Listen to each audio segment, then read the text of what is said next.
Hi, I'm Cristina Altamura, and I'm here with Andre Gallo, and we are both students of Maestro Scala, Franco Scala, who we are here today to discuss and talk about his legacy and his teaching philosophy, and how he has been incredibly influential in the piano world. So, Andre, I'd like to begin by asking you some questions about your time with Scala. I know you spent many years with him, and I know from interviewing him that he also had to build up the hand of many students who would come with him with specific problems or things that they needed to change. But he didn't have to do that with you, he told me, and I'm curious about how you spent your time together in your lessons. What kinds of things did you explore together, and how did he somewhat change your approach? Or So my first time in Imola, it was when I was 12 years old, so I was a child, okay? And I made this audition with Scala, and he was very happy to have me in his class in Imola.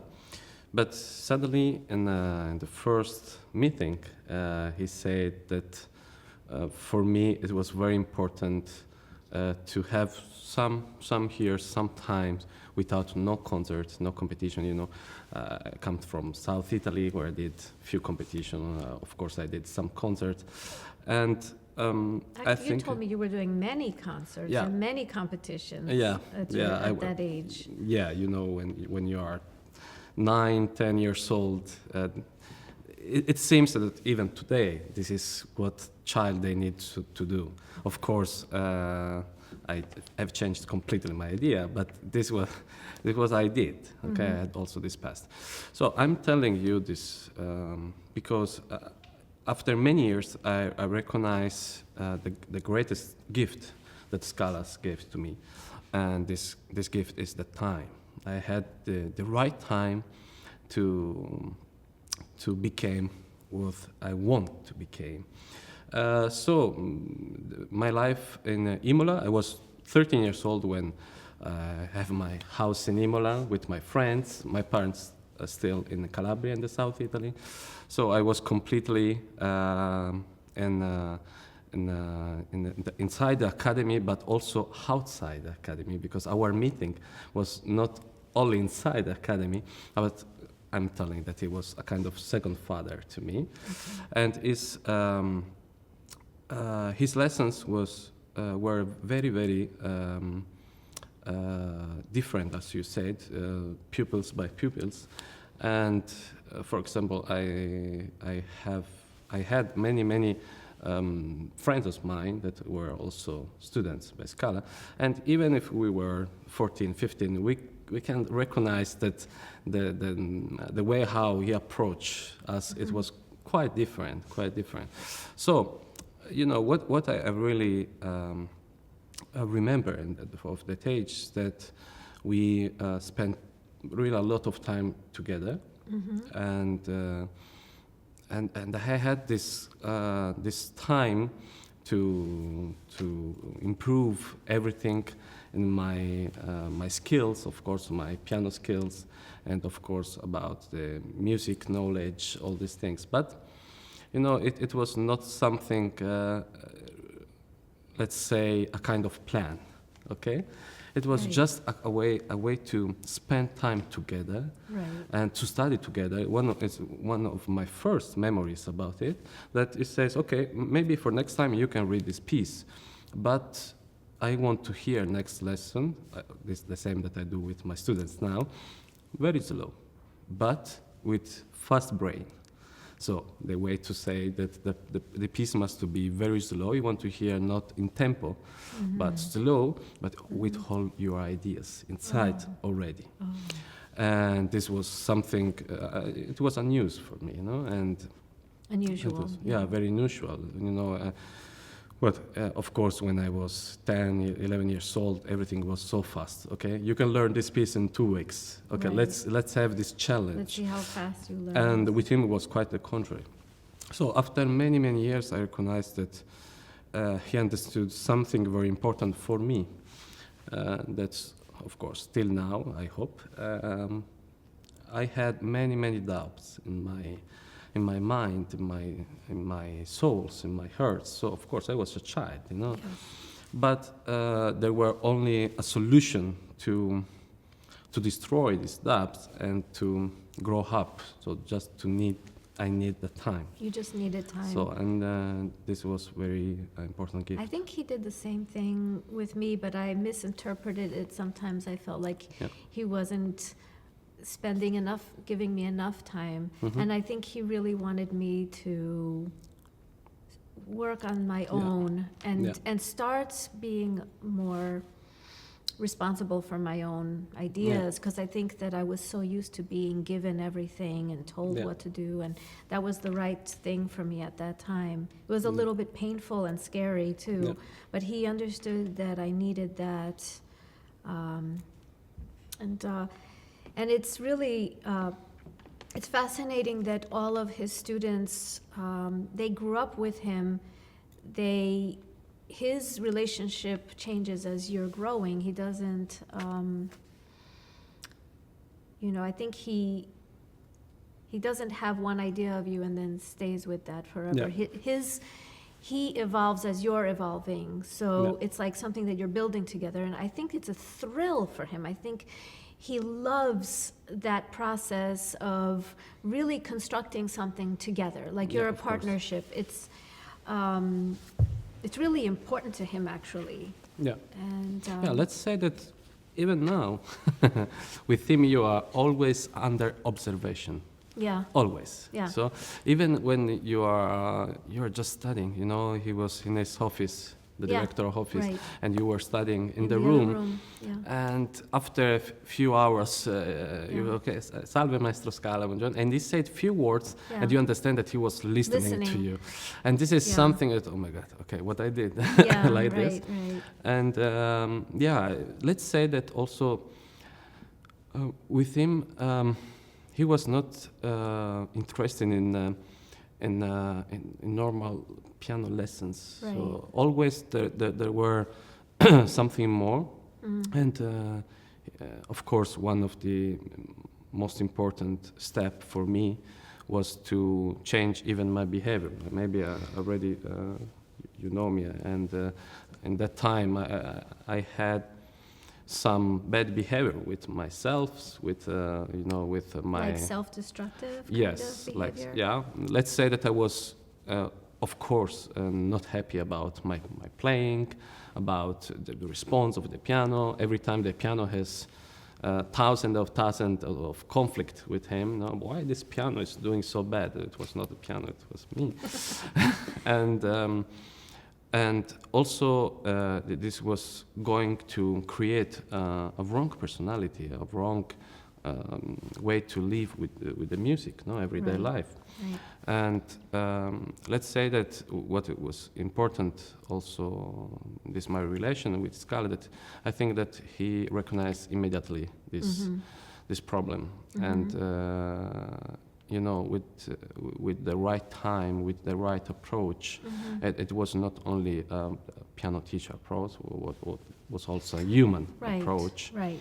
And he gave me this time to, that I decided to not make a competition, and I was very scared to tell him these things, and even after all these years, we never spoke about that my decision. Said, this is your life, you. Right. He You never can, forced you or No, never. said you really should do Yeah. this competition or. Yeah, so that was very, Well, he didn't need to build up his own. He's so. I think His he's own so career his own also, yeah. career, yeah. Yeah, And so- also, by the way, he wrote this incredible document, this letter, at some point early in his teaching, where he realized I mean, he felt incredibly responsible for all the people that he had taught. He wanted to go back and find out if they, in fact, were continuing in music. And he discovered that, many times they had completely stopped, or they went into some kind of depression. And so he changed his whole approach at that point. And he also decided he wasn't going to teach people he felt really were not going to head in that direction, because the pain of not succeeding would be devastating for them, but also and for him and for himself. So he actually apologized, which many teachers don't do. He did a public apology to some of those students, and he asked them to excuse him, and so he's had an incredible sense of integrity. That's another thing. Let's say that his way to be a piano teacher is sometimes we need to destroy everything inside the pupil, to create again. But let's say that always he was looking for the best part of ourselves, and so he was looking where he could build. Yes, on that. Yes, build on what you already have. Yes. And so you started to feel security and confidence in yourself. Of course, also understood. It's very important in that age that the teacher is understanding what you're trying to do. Okay, not only with music, but with your life. Right. And this is something very, very important, I think. Yeah. But what you just said about how the teacher should be trying to understand what you're trying to do, many times they're listening to you and thinking about what they think you should be doing, or how they want to hear the music played. And I never heard Scala, I never felt he was imposing anything on me. I think he was really, it's such a deep listening experience, like to be listened to by him is an extraordinary experience. I don't think I've had that almost with anybody, where he's actually analyzing what you're trying to get out. And helps you get there. And it sounds simple, but it's really a profound moment if that happens. I think that it's very hard to extrapolate a kind of methodology about Scala and about a good teacher in general, because everything happens in that second between you and your with your pupil, and I think that in that moment Scala was very good. Okay, not in the general methodology. Of course, we have many good teachers, great teachers, and pedagogues. But the important thing is that that silence, 1 second of silence between your question and the answer, or between your playing and his talking. So in that second, I think that it was impressive, because he think. If just saying silence for 1 second, and maybe it was thinking the right answer to help you.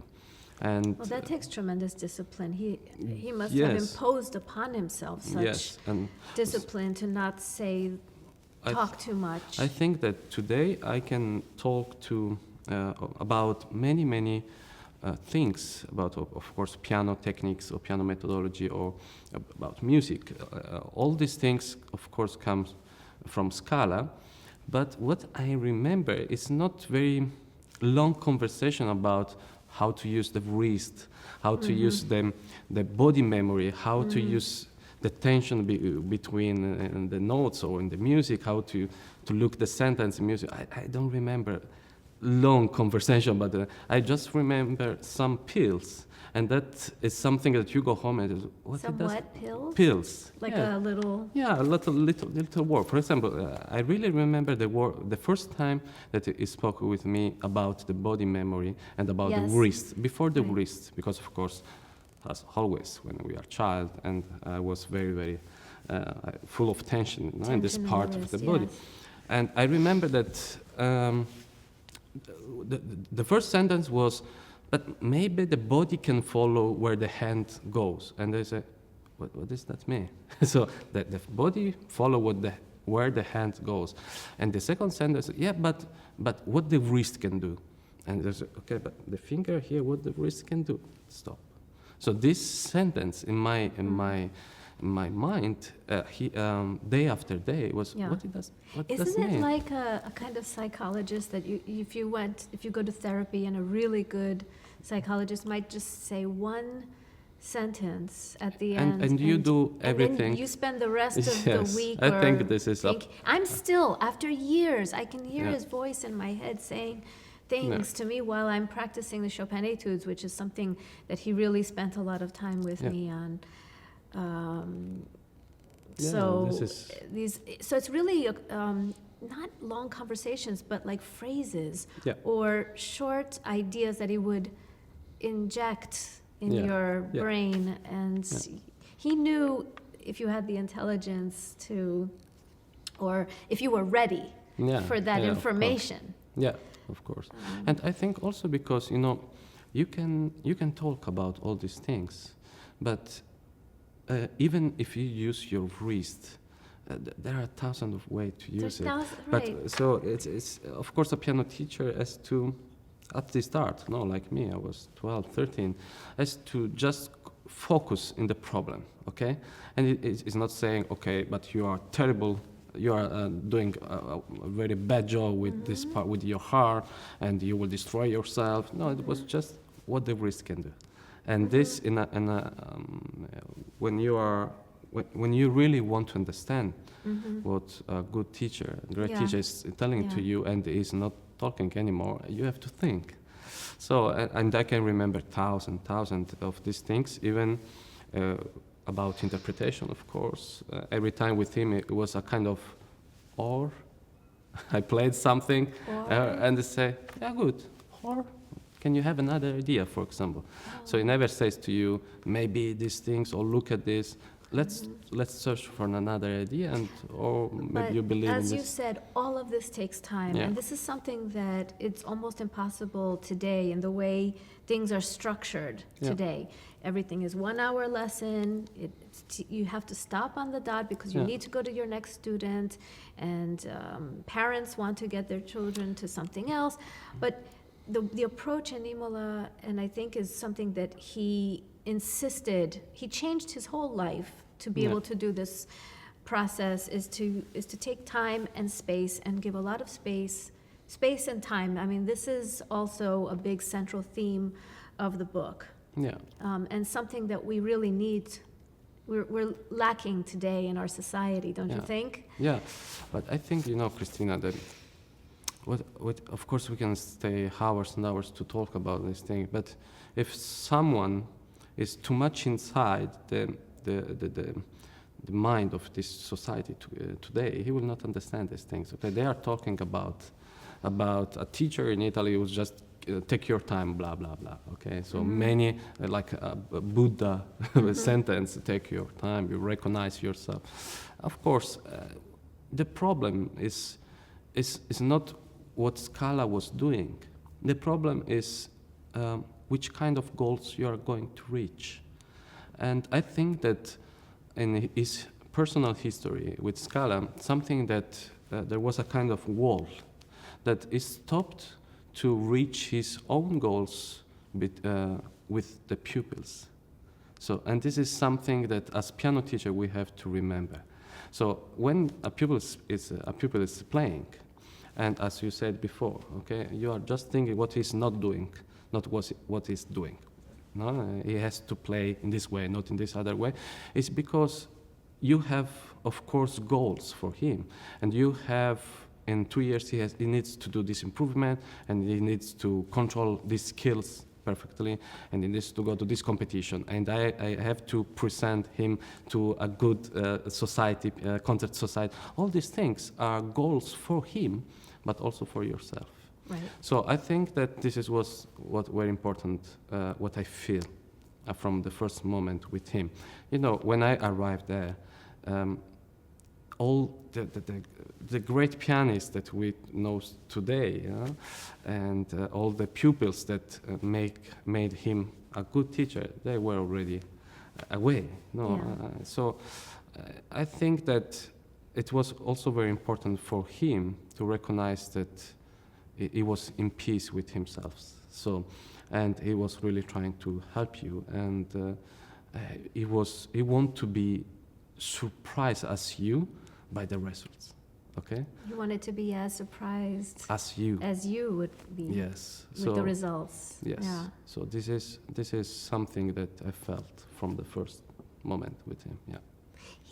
He is very young in that sense. He's like a person that I always think of him as very young, Yeah. because of that ability to be surprised, to Yeah. want to be surprised, to Yeah. be delighted. He really shows tremendous delight and Curiosity. Yes. yeah, it's hard to encapsulate, but It's very hard. Yeah. But I think it's important for us to start doing this because there's a connection between all of us who have studied with him. Mhm. There's something really that that bonds us. Yes. I think that a teacher, Scala, and a personality as Scala is very difficult to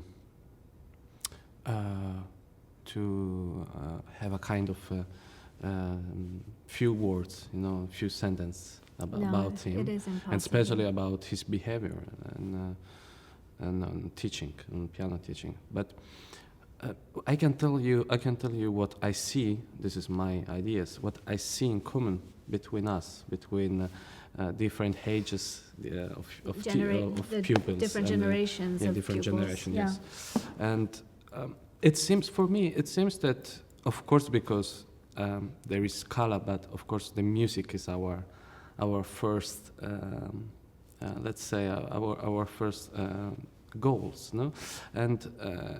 I think that in very different ways, all of us arrived to something common, but following different streets. And it's very nice for me to see sometimes with, now they are my colleague, but with my friends, to see the difference between the streets. So first thing that he was very good is to understand the potential of a pianist, and to, of course, help him to recognize his limits, because we have a limit, we have to understand that, and also to understand his potential, his where and how he can be good, okay? And this is why we are all different personality, but I think that the first thing is that he helps us a lot in this first step to recognize which kind of street we have to take. He can do that even with people who are not pianists. Yeah. Because, for example, he discovered this incredible instrument maker that he took under his wing, Graziano. I don't know if you know him.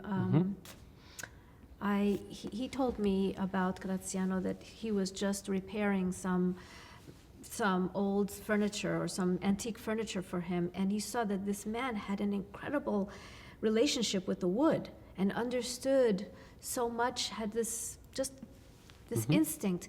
And he said to him, I have this instrument, maybe you can try restoring it. And Graziano yes, said, the clavicembalo guy, I'm not trained for that. Yeah. And Scala said, why don't you try? Yeah. And little by little, he encouraged this man, and now he's building harpsichords for people around the world. Yeah. It's really fascinating, and he's just 15 minutes outside of Imola. He has his laboratory, his workshop, and it's a fascinating story that Scala can do that even with people.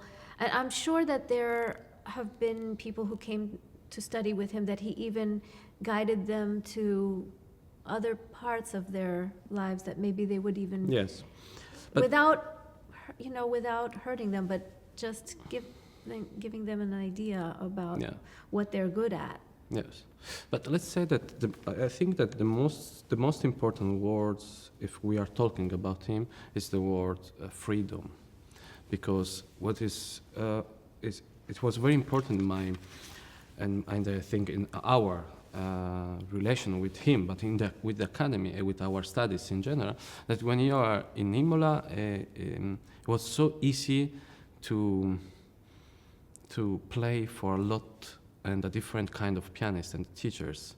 And I think that this is something very important when you are ready to do it, to make this conflict between ideas, between also piano techniques, because we know that we can have different idea how to approach the sound in different way or in the meanings. So I think that the important things with him, that I never felt sorry that I was asking him, can I play these things for this other maestro, or Right. can I play for him this? But he was trying to say, just follow. Even my relation with the teacher Marco Di Bari was the same. So I think that Scala recognized that I was going in the composition class more and more. Right. But he never said to me, what you are doing, or like something like that. So Well, but that is the foundation of the philosophy of the Yeah. academy, is that he would bring all these incredible musicians to take residence in Imola, and that Yeah. you would have the opportunity and the freedom to, during the course of your years there, to play for different people when it was Yeah. the right time. Whereas in a traditional conservatory, basically, you will study with the same person for 4 years, Yeah. and maybe there are some master classes in between. But Yeah. that's having a master class with a visiting professor is not the same as saying, can I spend several months with this other teacher? Mhm. And Scala, yes, go Yeah. do that, because he's great for This kind these of reasons, or repertoire, yes. everyone has a different Yeah.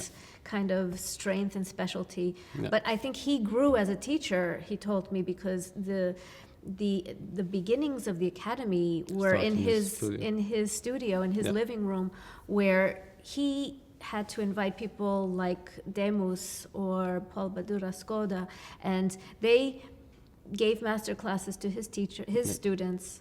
And in fact, he said he himself had to undergo a lot of humiliation, because the teacher might have said, "Who told you to play bit ornamentation that way?" Or, Yeah, yeah. And but he put himself under the fire the way he put the way Yeah. he might, the way we have to kind of put ourselves through that process. Yeah. And that's really good to see your teacher doing that to himself too. Yeah. Right? In fact. Yeah. So we're sitting here in Taplin Hall on the campus of Princeton University, and we're here because of many conversations I've had between the administration in Imola and here at the music department. I studied with Scala on a Fulbright, and I'm here in Princeton for other reasons. And I think the connection, the thing that I found was important for me to connect these two institutions, was that I felt that among the philosophy here is very similar to that of the academy in Imola. It's this freedom, as you said, to study with different teachers who are Yes. available, but never feeling that you belong to one of the teachers, but this incredible, Collaboration. Yes. thank you. Yeah. I think that, this is, if I can be sincere, something is very important to know, is that when we are students, we start this long trip with one teacher, and I think it's very important to have this to believe in your teacher, to trust him and to follow him. But the risk is, after many years, is that you became a kind of property of your teacher. And I think that I have the same ideas in this relationship with student and teacher as also like artist, and the way how you make interpretation of the piece. Because I think that sometimes the strong personality, let's say that a student has a new piano piece that you are studying. For me, it's a kind of dark room, okay? And sometimes the teacher, or yourself as artist, you enter inside this room and you believe and you think that you are the light. Okay, now I'm coming. So now the students, dark room, or the piece, the dark room, is becoming a stella. Okay, it's becoming A star. Yes, because all my lights will infuse the students with knowledge. Yes. What I'm trying to say that with the students, what I'm trying to do, and I think Scala did, and with my way to study and to make interpretation of the piece, that I think that the light is already inside the student. And the light is already inside the piece. If I'm studying a Schumann piece, it will not make my interpretation great Schumann. So I think that sometimes the great personalities and also when you play that piece as artist, it's like a shadows in front of the light, okay? Because your personality put the darkness around you. And sometimes you have to move, and you have to move in another direction, and you have to discover, and you have to move around these things to see the darkness and the light and the shadows show you a different place of that room. And I think that also in this kind of philosophy, you need time to do that. Even one of my,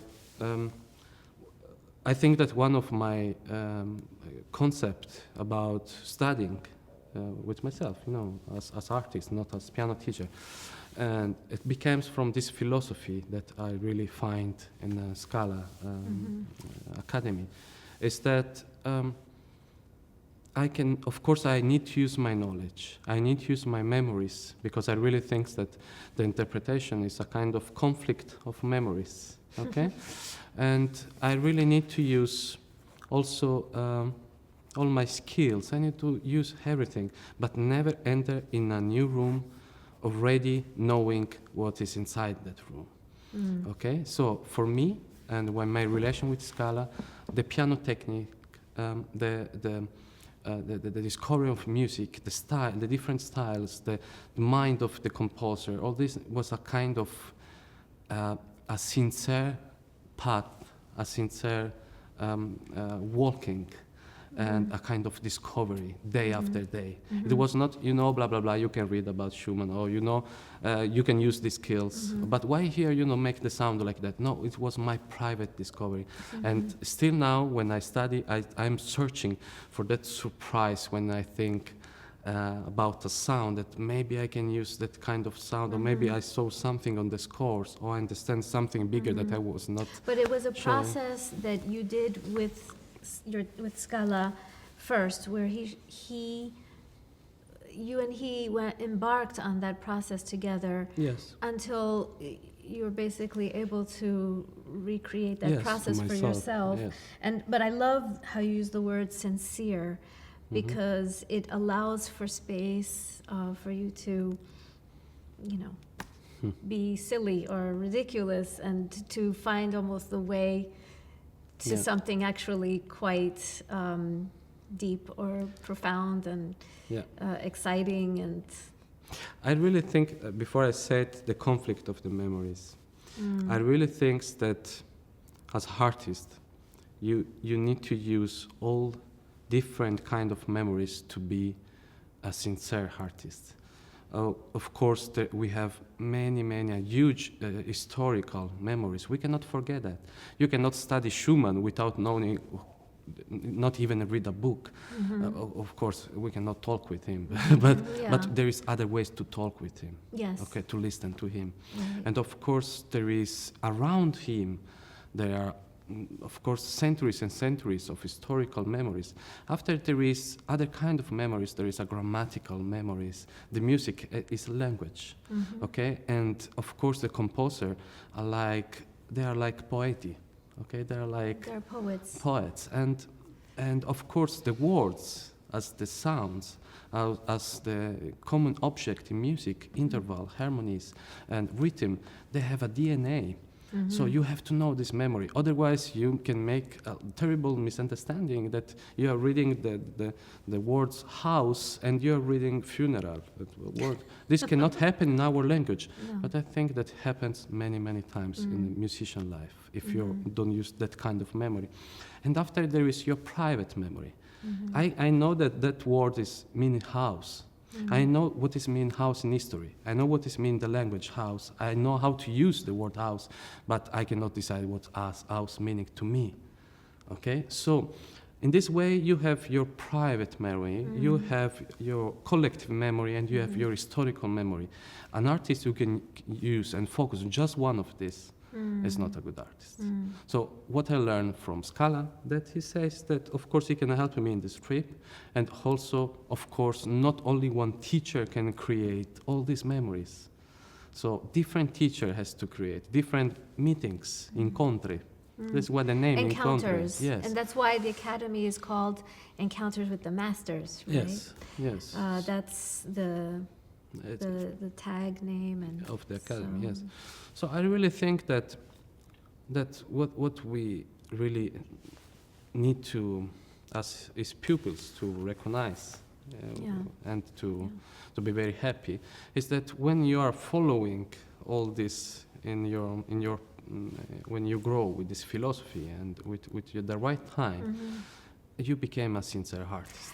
And in fact, that reminds me, when maybe this is the thing that I feel when I'm around other students that have been really close to Scala, maybe not just the ones who really spent years with him, is that I feel that they are all comfortable with themselves. Yeah. That we kind of have reached a kind of comfort level. We accept ourselves as we are. Like you said, accept your limitations. Yes. But that's very because you reached some of your goals, you can relax too. yes. You know, you can delight in all those aspects of yourself, and so we can really be with each other without this trying to impress each other at all. Yes. You know? No. This is right. I think that, and even now, after all this year, and this is also the motivation why we are here in the academy in Imola, there is the first step is the human step. Okay, we can talk about great teachers, we can talk about great institutions, great schools, but remember that all these institutions are made by people. Okay, Right. so and this friendship between generations. Right. It's not Right. only friendship, you know, because Yeah. at the moment I have some colleague that was also my teacher. Mhm. So Yeah. it's not only friendship; it's just a mix of a combination. Of I mean, I remember also, if you were lucky enough to live in Imola to study Yeah. with Scala, because many people have to travel, you might take a bike ride with him after, Yeah. you know, an He hour teached me of, to after go a to lesson, he taught you how to ride a bike, yes, or he would I take learned me when I out. was 19, very late. Wow. Yeah. Well, I mean, I remember going for a lesson and expecting to sit down, and he would say, "Let's go to the bar and get a coffee first." And Yes, you know, it was a wonderful way to put me at ease yes, and to start thinking of myself differently. yes, Myself. yes, Scala described to me that there are different kinds of personalities of students, and how he approaches that there are those who have a very strong character hmm and a strong personality, and when you work with that person, sometimes it's almost like you're a sculptor. You're chipping away at their, Yes. you know, what they think they think is right, Yes. right? Whereas with a more latent, softer personality, or Yes. a weaker person, I don't want to use the word weak, but somewhat, then it's like, but there's a latent Mhm. talent there, and he can see it's there, but because they're maybe timid and shy, Yes. it's like building them. It's like working with clay. You add, Yes. and you feed them, and you help build them. Yes. So he talked about these two. Does that kind of ring true for you? How would you describe yourself? Were you a combination of that, or? I think that what was very important for me before I met Scala, of course, these are ideas of a child, but let's say that the language and the body, the piano, it is just a kind of connection. Is not so important for the meaning, for the music. Okay, so what I learned with him is that the body as that is our instrument. Our instrument is not the piano. Our instrument is our body. It's our body. And the piano and the language and the human being inside the music are all things that you need to cultivate. Otherwise, it's right? Cultivate? Mm-hmm. Cultivate. Yeah? Cultivate. Because otherwise you miss something. So I told you that I was fighting with the music and with the piano because I was not considering my body. And of course, one of the most important sentences by Scala is that we are like artisan. And this sentence in my, what do you mean artisan? You know, we don't do this kind of job Artisans, with our, yeah. yes, with our body. And yeah, artigiani, yes. And after a while, I understand that, yes, I'm making the sound with my body. It's not with the piano, with my body. Right. So how I use the body, it makes a different sound. And this was for me a huge discovery, because now I'm the guy who says that if you want a different sound, you have to use different way your body. You change so your body. now, yes. Yeah. And after I understand that I was 13, 14, I was not living my teenager, so I was just studying, and it was trying to force me to have some experience as human. No, I'll take this bike, and we go up to the on the mountains, and we do these things, or come home to my dinner, because he maybe understand that I was too much inside, a kind of, inside the music in everyday life. Yeah. And they say, okay, you need to relax a little bit. Yeah. And you need to, so that human part is very important also to make music. Right. Because the music is full of emotions that, yeah. I mean, talking about the body, Yeah. maybe that is another real, I don't know, maybe I think we're getting to the core here. Yeah. Is that he taught us to work on our body, Yes. than of on course. the piece or on the instrument, or move it here. It's not that, it's how you are with yourself, Yes. so that you can shift, like you said, shift here, shift there, be free enough Yes. to allow that to happen. Because if Yes. there's any part of you that's rigid, Yes. and not that there's no place for moments of rigid, like sometimes, when he says armare la mano, Yes, yes. it's like to arm yourself, but it was always speaking in terms of what, your body is doing. Yes. Rilassati, respira. Yes, He would even remind us to breathe. Yes. It wasn't like, oh, play that louder or play that softer or do this. It was like, breathe here. Okay, pull back. Sit back a little bit, or sit forward, or these micro adjustments Yes. that made you really almost like a yoga teacher. But yeah. But this is what we are. but it goes talking. deeper. It's your Of course, comfort with yes. yourself as a person, because you have to face yourself. What is very clear now for me, and it was not so clear when, of course, I was a student, is that to play the piano is a full combination of research for a sound, research for a meaning, research for an action.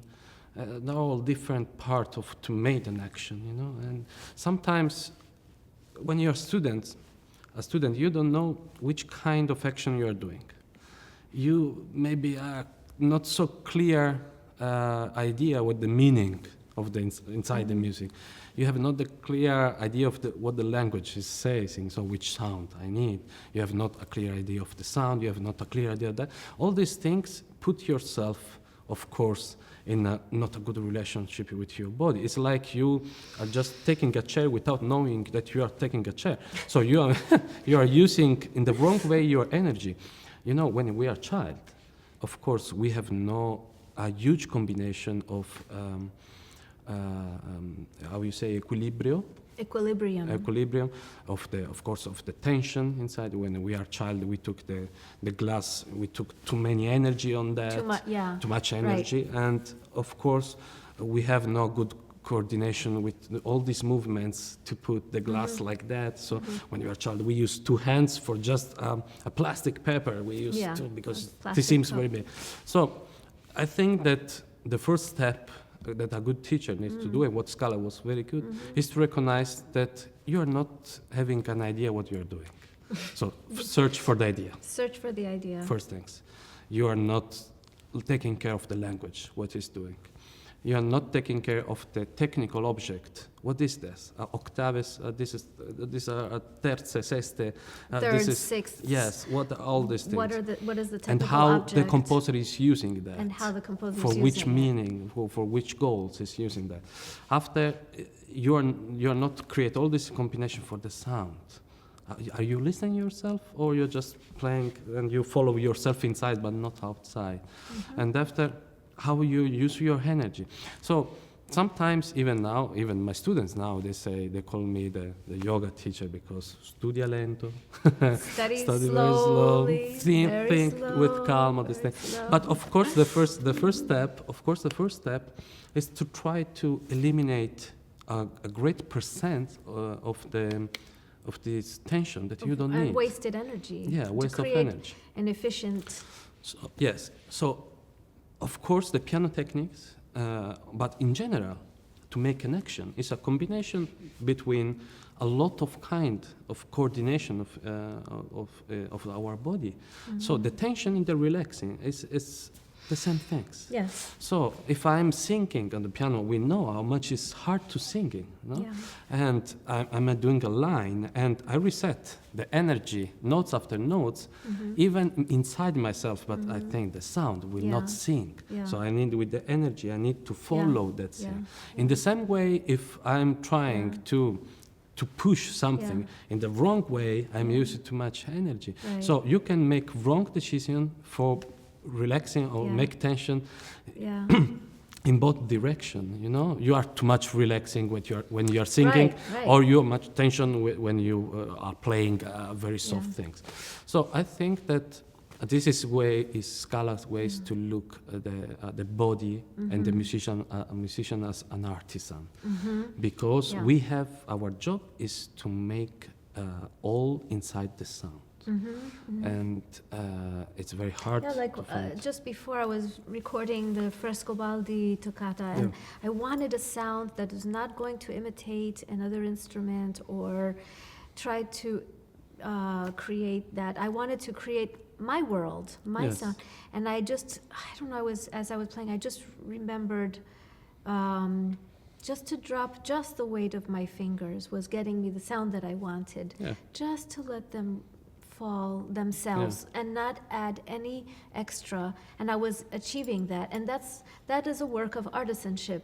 Yes. What am I going to do? Like, to be very specific with yourself. Yes. What am I going to do to achieve that sound that I'm trying to get, and then maybe I'll be even surprised and find something new. In fact. But that's just such a tiny example. And I remember what you were talking about when you're grabbing the cup. Scala said to me once, I can tell how well formed a student's hand is from the way they grab a cup. Because if they grab it, sometimes you see people, they just grab it with the first three fingers. And he's like, that means that there's like kind of a weakness in that part of the hand. And then you see people like grab it with too much energy. And you see there's like this tension, this nervous energy. And I mean, it's like just observation of life. And he observes everything about you, not just the way, you know, it's not just the way you're, but although he can say, I can see just from the way you sit at the piano.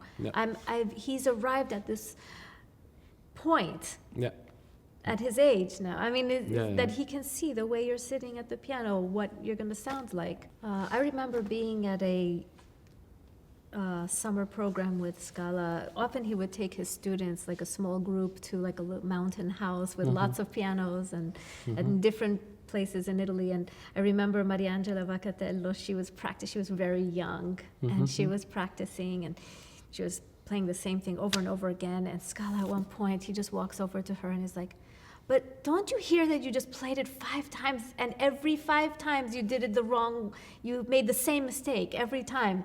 What are you going to do about that? And it was really funny for me to watch him do that. But don't you hear that you did it that you haven't found a way yet? So stop. Yeah. Then, or go, leave, go do something else and come back, but don't do that anymore. Yeah. I think, Cristina, that many times, okay, let's start to say that I think that my body, for me, is a kind of monkey. So is not well educated sometimes, and my brain and my heart needs to be, of course, more inside, more deep. Okay, so of course, for an artist, for a piano player, this combination, this kind of fluent connection, it is very important.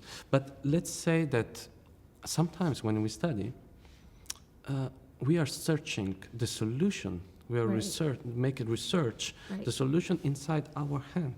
Right. And it's like to be influenza, to essere influenzato. To be influenced by, to or be conditioned influenced by the body. The body that is the weakest part of in that moment. Because if you study a new piece, the body has no fault if you never decide which kind of sound I need to do. For it does which kind things of by default, actually. Yes, and you, yes, of right? course, it's wrong. It's making wrong direction for wrong plane. So, of course, what is very important that's sometimes before goes to the body, we need to focus in our mind and say what I'm doing, and for what, which goals, for which sound. And you know what I say every time, that of course this is also comes to Scala, to my students, that piano techniques in general, first things does not exist. Because also the difference, I'm really getting angry when we talk about the difference between Russian schools and Italian schools. Of course, if we also he doesn't of believe course, in saying of course, that. if we do this for historical reason, of course we need to do that.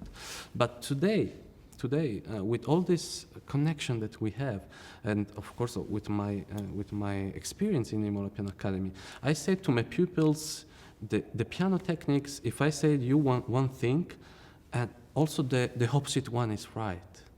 Because it makes different option for different sound, for different meanings, for different possibilities. So if I need to sing, maybe sometimes, a lot of time I grab the key, I remember Margarius say with ginocchio dito, ginocchio di dito, to grab your keyboard. But in the meantime, there is other times that I use, of course, that finger that goes there. And I'm singing, but it's another sound. It's for a different So, and I think that practice, it must be a way of, to be a kind of researcher, not just to make an education of your body. But in that kind of moment, you need to remember, as is this important sentence, that you are artist at home and the performer on the stage. But the artist is at home. So what you do at home, what you do at home is the most important part. And the artisan, because for Scala, the main word was artigiano. Io sono l'artigiano della pedagogia. Yes. I'm an artisan of pedagogy. And he said to me when I first started with him, music, this process is not about, I'm going to be inspired, I'm going to get ideas, and it's just going to, it's like, it's about your material, your medium, your body, what are you going to do with your hands to achieve that? And this concept, this is what you're talking about. It's the work of an artisan. Artist. Yes, but you know, how we cannot make the connection between these two important words if the greatest composer of the age, they took similar object, just a little interval, no? Una terza, little interval. And the way how they they make the evolution, inside the piece between Chopin and Schumann and before Haydn and then Ligeti, how they use these things, it's like to take a piece of wood and say what I'm doing with that. Yeah. So the object is the wood. And what am I So doing it in do mi- different places, yes, in do- different... This is just an object that exists in the music centuries and centuries. Right. How the composer use this kind of object, it changed style after style. It changed century after centuries. Right. Of course, the piano has even different registers. Yes, Registers, yeah. and even the same piece, you see the evolution of this object. And of course, this you can see even this, but this is the same object, but it's in the opposite way. So the composer, like the great poet, took an object, and at the end, this object is doing a great evolution. You know? And it's showing you a different aspect of the same object. How you can think to take this piece of wood, and the composer with this wood is doing chair, table, stages, doors, things. He's making everything with this object, and you want to do these things, practicing with the same, and especially in that moment when you're studying, without knowing these things, but you do all this evolution with the same body behavior. Right, and so that flexibility to use those objects in different ways, to understand, and using all the memory. Yes. And I remember reading that Debussy did not want to put any pedalings, for example, indications in his music. He left it completely free, because he said, if I put pedaling instructions, they're going to play in a different room with a different piano, with a different audience, with a different feeling, and how can you use the same pedaling? It's just really going to be, and so this process of artisanship is understanding where you are. All this combination that you've been talking about is so beautiful, Yes. about the collective memory, Yes, and the how historical to the memories. historical memory, your personal memory, the objects, how did they function Yes. in that music and that poetry for that composer and that different How you time. cannot think. How is your body changing with all of those Yes. different things? How you cannot think to really to discover the potential and all the difference inside and possibility inside Yeah. your body and your mind and your heart when the composer, the great composer, does from centuries and centuries. When we have, for example,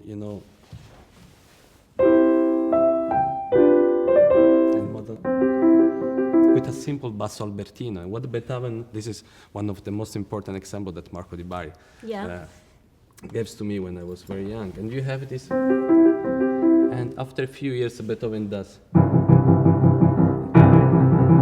This is a basso albertino, but this object, it changes like a piece of, it's like a piece of wood that said, okay, I'm like, doing that. Oh. So like, Yes. it's just it's a yes. version of the, so the sixth, Yes. Yeah, but of course, if you start. it's just another version of the, right? So, It's just important to make this connection that the music is a language, so it has a grammatics. That music is a language, so it has a meanings. That music is also a connection, so between them, so it's an action. Because I can have a meaning inside myself, I can thinking about the meanings of that object, but again, I can even not talk. I can just do in my mind. But if I want to talk, I need the action. So the way how you do your action, it makes everything complete. So when I think that the most important things when you are young and when you need to study is to make this connection. So never take the example of what your body can do, because your body is not the richest part of yourself. It's your mind, it's your heart, it's your knowledge, it's your sensibility, the most part. and So, your sense of humanity too. yeah, but this is something that is very hard to talk about. Well, we can close by saying that Scala always says that a great teacher also has to have an incredible sense of empathy, Yes, and we can add that to the list. of course. Okay? We need So to. we'll continue talking about these Thank things. you, Cristina. Thank you.